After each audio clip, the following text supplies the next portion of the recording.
Hello and welcome to part 2 of with Wellner Anderson. In part 1 we talked about the elements that blockchain, cryptocurrency, and crypto assets will bring you. And today I'd like to tell you a couple of more. First of all, let me start by explaining what is blockchain and what are crypto assets and what they bring you. They bring you immutability, which means that once it's put into a ledger, a distributed ledger, it's permanent. You can append that ledger, but it's a permanent ledger that's shared amongst all the members of the blockchain. What that does, it eliminates the need for trust, and it eliminates the need for the third parties. Let me ask you this. How would you like to do Uber without Uber? Or do Airbnb without Airbnb? That's what blockchain brings you. You no longer need a trusted intermediary. Blockchain has done that for you. Let me explain to you a little bit about the emergence of this type of technology. Back in the 90s was the World Wide Web, and it brought us HTTP and web access and e-commerce. In the early 2000s, social media came out, and it brought us MySpace, Facebook, and so on. Now we're dealing with the blockchain or Internet of Things. You may have heard of the Internet of Things, but what the Internet of Things needed was blockchain to make it real. Again, trust, no single point of failure, redundancy, cash-like transactions are what occur. Let me ask you this. What is a crypto wallet or crypto ID? People think of it as something that's going to have your driver's license in it. It might have a couple of credit cards. But an ID is more than that.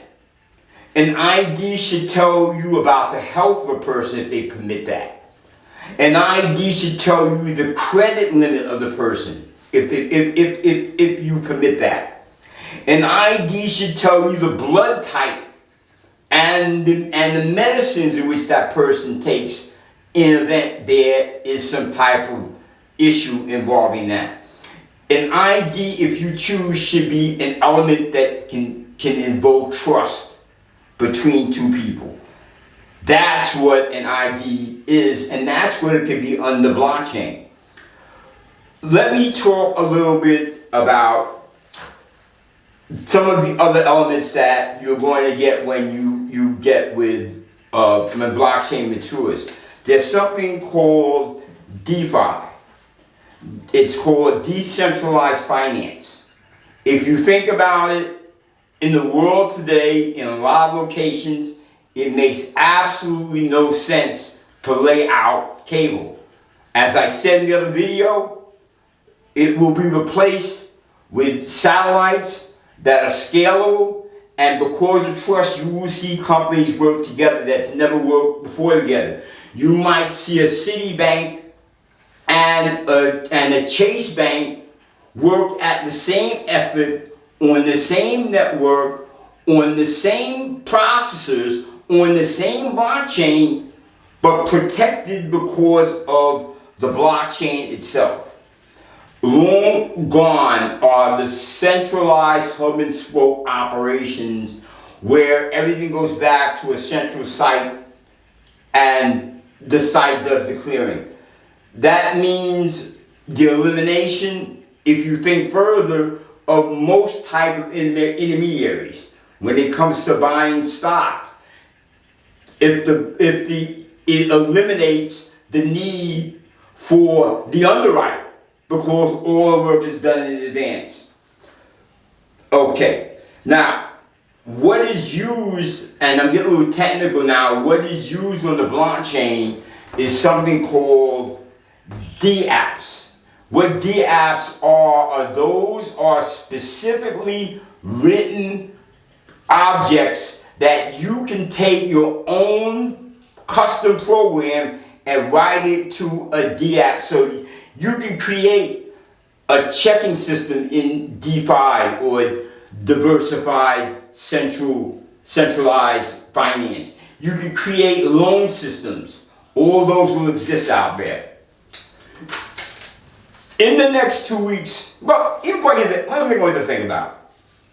Imagine you're in a hotel in Madrid and you overslept and your plane is leaving at 5 and it is 4 o'clock.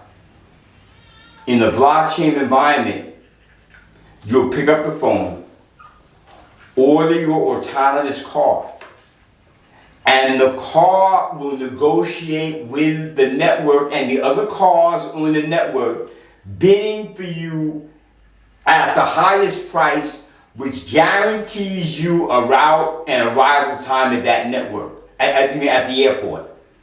So what I'm saying is you're going to see eventually that same aspect used for fire, EMS, and police vehicles. They're going to be able to create their own path through traffic because of blockchain to get people their needs. I thank you very much for your attention. Again, please give me a like or a thumbs up. I'd appreciate it. There's going to be another video coming about on this. I'm going to be talking about smart cities. I'm going to be talking about something called non-fungible tokens, which is something that is needed dealing with copyright and trademark. I'm going to be talking about smart law. I'm going to be bringing that all to you. I thank you again very much, and give me a thumbs up. Have a good day.